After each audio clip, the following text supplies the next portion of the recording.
Ya, Mirsa, untuk mengulas lebih dalam kasus penganiayaan balita di daycare, kita sudah bergabung dengan kuasa hukum korban Leon Maulana Mirza, Ketua Lembaga Perlindungan Anak Indonesia, Seto Mulyadi, dan juga Suhyana, Kabid PAUD dan Dignas Kota Depok. Selamat sore, Bapak-Bapak.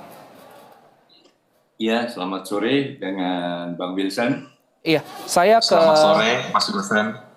Siap, saya ke Mas Leon terlebih dahulu. Mas Leon, tadi sudah dirilis kasus ini dan ternyata dari tersangka sendiri tidak ada pernyataan maaf sama sekali, diam, 1000 bahasa. Tanggapan Anda seperti apa? Ya, sebenarnya ini beberapa kali juga sudah saya sampaikan di media bahwa pihak keluarga tentunya membuka pintu maaf. Namanya walaupun perbuatan terhadap anak, ya, kekerasan terhadap anak, kejahatan terhadap anak, penganiayaan terhadap anak itu adalah satu kejahatan, perbuatan yang keji, sangat tidak manusiawi, sangat tidak bisa ditoleransi. Tapi pihak keluarga sampaikan kami pasti akan memaafkan, tapi tetap prosedur hukum harus ditegakkan. Kami mau hukum yang ada di Indonesia berjalan dan yang bersangkutan diproses dan dihukum sesuai dengan hukum yang ada. Seperti itu, Mas Wilson. Baik, selanjutnya saya ke Pak Suhyana, boleh diaktifkan kameranya Pak Suhyana. Kami ingin bertanya sebenarnya kalau untuk di Depok sendiri, daycare ini apakah sudah terdaftar Pak dan bekerja atau beroperasi secara legal? Baik Pak, selamat sore. Saya Suhyana dari Dinas Pendidikan Kota Depok. Terkait dengan daycare, itu ada yang terdaftar dan ada juga yang memang yang belum terdaftar Pak. Nah, salah satunya dari Mensen itu sendiri, itu sampai saat ini belum terdaftar Pak di kita. Seperti itu Pak. Baik, biasanya kalau seperti ini adakah proses jemput bola Pak, misalnya dari sistem dari Dinas Pendidikan yang datang kemudian ke daycare atau memang sistemnya adalah terbuka dengan mendaftarkan seperti itu Pak?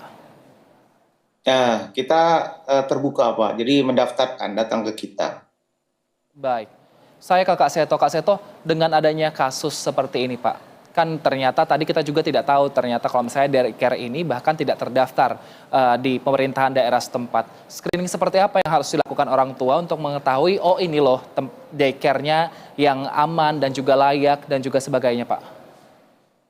Iya, jadi mohon juga kepada masyarakat luas, khususnya para ibu yang mau menitipkan putra-putri balitanya atau batitanya ke penitipan anak ini, betul-betul waspada. Jadi selain melihat kualitas dari lingkungannya, artinya bersih atau tidak, kemudian juga kualitas dari para pengasuhnya ramah atau judes dan sebagainya, yang paling penting adalah mengecek izinnya. Jadi izin itu harus betul-betul dipegang. Bahkan kalau perlu, masyarakat sekitar juga ikut membantu. Bahwa ini di sekitar, di tempat kita, di RT ini ada penitipan anak. Ini kan sangat sensitif, sangat berbahaya kalau sampai ada suatu kekerasan atau penelantaran dan sebagainya. Jadi ibaratnya kan amanat Undang-Undang Perlindungan Anak, melindungi anak perlu orang sekampung. Jadi masyarakat perlu peduli, perlu ngecek, wah ini segera melapor misalnya ke Dinas Pendidikan. Dan mohon izin, mungkin juga staf dari Dinas Pendidikan juga memantau. Wah ini belum, ini sudah dan sebagainya. Jadi dengan cara demikian masyarakat akan juga terlindungi yang akan menitipkan putra-putrinya karena jangankan usia balita pun masih lemah. Apalagi ini korbannya ada yang sampai 9 bulan baru sudah juga mendapatkan tindak kekerasan. Jadi sekali lagi mohon kepedulian semua, melindungi anak bukan hanya tugas pemerintah tapi juga tugas masyarakat. Dan juga para orang tua, jangan sekedar ini bagus, ini keren, namanya bagus, tapi tidak diketahui bahwa ternyata itu belum ada izinnya. Mungkin demikian Bang Wilson. Baik Kak Seto, salah satu juga yang menarik perhatian masyarakat adalah ternyata daycare ini kan pemiliknya adalah seorang influencer Kak Seto. Ya mungkin masyarakat juga semacam sudah percayalah karena dia sebagai influencer seperti itu. Lantas apa yang perlu diperhatikan juga? Ternyata citra di media sosial tidak sesuai dengan apa yang dia punya. Iya, artinya cek recheck, kontrol, pemantauan dan misalnya toh pun sudah dipercaya, ada izinnya, sudah bagus dititipkan, juga jangan lepas tangan sama sekali. Jadi mungkin ada misalnya kunjungan mendadak incognito, wah ini tiba-tiba datang, tiba-tiba oh ternyata bagus. Sehingga mungkin juga kalau perlu juga minta CCTV yang bisa dipantau dari handphone masing-masing. Sehingga betul-betul terpercaya, betul-betul ini ukurannya kan detik sekali kan. Jadi mungkin pada saat itu kelihatan baik, begitu ditinggal hanya berapa menit, kemudian ternyata terjadi kekerasan dan sebagainya. Apalagi kan penitipannya hampir sehari penuh pada saat ibu sedang bekerja dan sebagainya. Mungkin juga melibatkan keluarga yang lain, mungkin ada omnya, tantenya dari anak atau kakaknya kalau sudah dekat besar. Sekali-sekali juga mengecek untuk melihat keadaan dari anak yang dititipkan tadi. Jadi ibaratnya buat anak kok coba-coba, jangan sampai ada coba-coba dan kelengahan sedikit pun. Itu yang paling penting, Bang Wilson. Baik, saya ke Pak Suhyana. Pak Suhyana, dengan adanya kasus ini, apakah dari Dinas Pendidikan setempat akan kemudian menyisir lembaga-lembaga pendidikan mulai dari daycare sampai dengan sekolah-sekolah lain untuk memastikan hal ini tidak terulang kembali, atau seperti apa langkah ke depannya?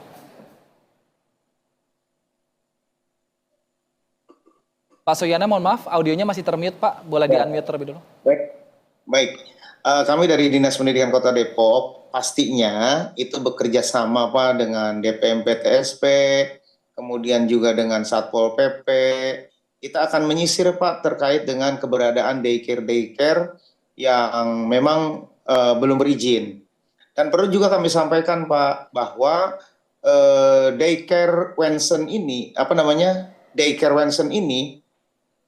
izinnya itu setelah dicek oleh kita di DPM PTSP itu Pak, itu izinnya adalah untuk kelompok bermain gitu. Jadi tidak ada yang namanya izin daycare-nya Pak. Makanya di sini kan kita juga nih dari Dinas Pendidikan ya artinya merasa kecolongan juga ya Pak ya. Artinya kita merasa kecolongan. Kecolongannya kenapa?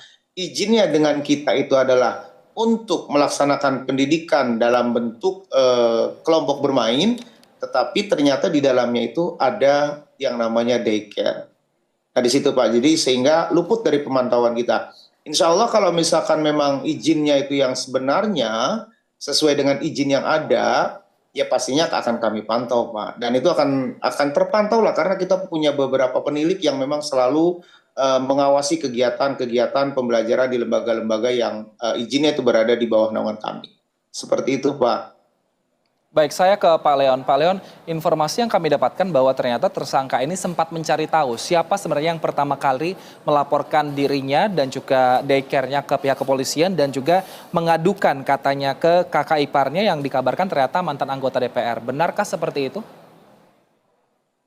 Baik, kalau terkait dengan pernyataan Mas Wilson tadi, karena memang tidak sampai pernyataan itu di saya, dan itu kan berdasarkan keterangan media ya. Kalau untuk fakta praktik yang terjadi, sampai dengan saat ini tidak ada bentuk ancaman atau intimidasi, baik kepada korban ataupun saksi. Akan tetapi, kita selaku kuasa hukum tentunya memberikan rekomendasi atau upaya preventif kepada klien dengan cara kita pada tanggal 29 pelaporan, sehari kemudian di tanggal 30 kita datang ke KPAI untuk meminta perlindungan hukum dan juga pengawasan. Dan kemudian di hari ini juga baru saya dari lembaga perlindungan saksi dan korban untuk meminta perlindungan juga agar kasus ini dikawal baik dari kepolisian sampai dengan putus di peradilan nantinya. Tapi kalau terkait dengan adanya intervensi dari mantan anggota DPR atau lain sebagainya, secara faktual sampai dengan saat ini belum ada. Tapi hal-hal yang akan terjadi kita tidak tahu, makanya kita melakukan upaya preventif seperti itu, Mas Wilson. Baik, Bang Leon, ini kan ternyata terungkap fakta baru bahwa ternyata ada korban lain. Apakah Bang Leon juga sudah berkoordinasi dengan keluarga korban untuk kemudian mungkin bisa bersama-sama diwadahi proses hukumnya untuk membantu kasus ini, Bang Leon? Untuk saat ini, orang tua korban yang sudah menghubungi kami, ada yang pertama kan yang laporan pertama sudah tersangka, dan kedua Pak Arief yang baru saja memberikan kuasa ke kami. Itu juga kita melakukan pendampingan hukum. Tentunya upayanya kita juga akan minta pengawasan dari KPAI kita juga akan tetap apabila memang nanti saksinya dan korbannya berpotensi untuk mendapatkan ancaman ataupun intervensi dan lain sebagainya, kami pasti akan meminta pendampingan hukum juga, perlindungan hukum kepada lembaga perlindungan saksi dan korban. Seperti itu. Baik, saya ke Kak Seto. Kak Seto, ini kan yang dianiaya adalah anak-anak yang mungkin untuk kemampuan verbalnya masih belum sempurna. Bagaimana caranya melatih anak-anak kita yang masih di bawah umur, masih balita, untuk bisa bercerita kepada kita orang tua supaya bisa mengantisipasi penganiayaan seperti ini, Kak Seto? Iya, memang kalau memang sudah bisa bicara yang di atas 2 tahun, ya tentu membangun suatu jembatan komunikasi yang kokoh. Jadi misalnya biasakan orang tua mendongeng, bercerita, nah mendengar juga feedback dari anak. Jadi anak terbiasa apa-apa berbicara dalam situasi yang hangat begitu. Tapi kalau orang tua terlalu sibuk, tidak mengajak bicara, hanya diserahkan mungkin kepada babysitter atau orang lain, nah komunikasi tidak efektif. Salah-salah kalau ada suatu peristiwa yang kita bisa gali lebih dalam lagi dari anak, orang tua juga agak mengalami kesulitan. Jadi mohon setiap keluarga betul-betul membangun komunikasi yang efektif antara orang tua dengan putra-putrinya. Menjadi sahabat anak yang penuh persahabatan, dialog, sering ada forum komunikasi secara periodik, misalnya entah rapat keluarga atau ngobrol bareng asik dan sebagainya. Jadi ini yang dimanfaatkan oleh orang-orang yang melakukan tindak kejahatan kalau melihat situasi komunikasi dalam keluarga tidak efektif. Nah, tapi kalau yang batita mungkin yang 9 bulan, yang 1,5 tahun memang tidak terlalu mudah ya. Tapi itu peran serta warga. Kami apresiasi terhadap guru atau siapa pengasuh yang berani melapor di situ, berani menyampaikan kepada orang tua korban. Itu apresiasi sekali. Apresiasi juga kepada Kapolres yang segera mengambil tindakan tegas, dan mohon juga warga sekitar juga saling peduli melihat siapa saja atau ada gejala apa saja terhadap pengawasan atau hal-hal yang memang dititipkan orang tua masing-masing kepada para pengasuh ataupun staf dari daycare atau penitipan anak tersebut. Baik Kak Seto, ini kan pasca kasus ini mencuat mulailah bermunculan usulan, salah satunya ini mengenai petugas ataupun pemilik daycare ataupun pengasuh. Ini untuk bersertifikasi supaya memiliki pengetahuan yang sama tentang perlindungan anak. Perlukah ini dilakukan atau apa saja standarnya kira-kira yang dibutuhkan dalam sertifikasi nanti ini jika nanti diaplikasikan? Iya, saya kira betul, sangat-sangat perlu. Justru harus ada sertifikasi dan juga ada pemeriksaan psikologis secara periodik. Ya, kadang-kadang mungkin dia sudah bagus, bahkan bisa memerankan sebagai influencer parenting misalnya. Tapi dalam keadaan tertentu, misalnya sedang hamil, sedang konflik dengan suami, atau sedang masalah keuangan, nah bisa saja meledak emosinya. Dan karena yang dihadapi adalah anak-anak yang tidak berdaya, itu sering memancing suatu tindakan-tindakan yang sangat tidak terperhitungkan sebelumnya. Tiba-tiba mungkin menampar, menendang, melakukan tindak kekerasan dan sebagainya. Jadi betul-betul gerakan nasional perlindungan anak ini diterapkan sampai tempat-tempat yang seperti itu. Penitipan anak sangat rawan terhadap tindak kekerasan. Jadi mohon sekali tadi ada sertifikasi betul-betul itu dan diawasi oleh Dinas Pendidikan. Kemudian juga pemeriksaan periodik kesehatan mental dari para pengasuh atau owner dari lembaga tersebut. Sehingga jangan sampai karena ada hal-hal tertentu ya terjadi ini, misalnya mungkin memang sebenarnya tidak ada niat, tapi kondisi kehamilan dan sebagainya bisa saja memicu suatu tindakan emosional yang tentu sangat berbahaya untuk anak-anak yang berada di tempat tersebut yang dititipkan kepada beliau. Begitu. Baik, kita akan pantau jalannya kasus ini bersama. Terima kasih telah bergabung bersama kami. Kuasa hukum korban Leon Maulana Mirza dan juga Ketua Lembaga Perlindungan Anak Indonesia Seto Mulyadi dan Suhyana, Kabid PAUD dan Diknas Kota Depok telah bergabung bersama kami. Bapak-bapak sehat selalu.